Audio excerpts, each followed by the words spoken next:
Sa ibang balita, isinusulong ng AFP na gawing tourist destination ng ating mga teritoryo sa West Philippine Sea. Ayon kay AFP Chief General Gregorio Catapang, hindi lamang nito mapapaunlad ang ating industriya ng turismo, kundi maaari din itong mapigil ang pambubuli ng China. Si Waywaya Makalma sa detalye. Sa kabila ng tensyon sa pagitan ng Pilipinas at China ukol sa usapin ng West Philippine Sea, nais ng liderato ng AFP na gawing tourist spot ang mga islang pagmamay-ari ng Pilipinas. Bagamat may banta mula sa malalaking barko ng China, ay nais ni General Gregorio Catapang na palakasin ang turismo sa mga isla sa West Philippine Sea.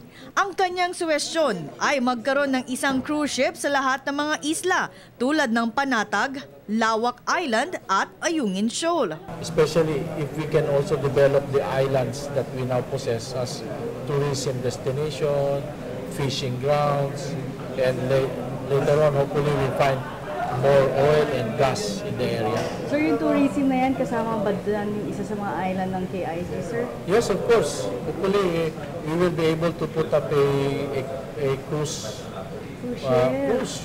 going around the 6 islands.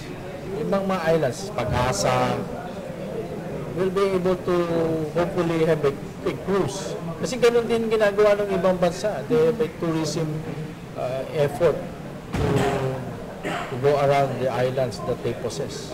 Nakita ito ni Catapang sa ibang bansa kagaya ng Vietnam na gumawa ng isang resort sa kanilang isla.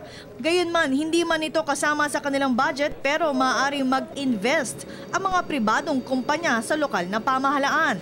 Bukod pa sa maangat ang turismo sa bansa, posibleng matigil na ang pambubuli ng China. It can be a public-private partnership and if we are able to develop the area.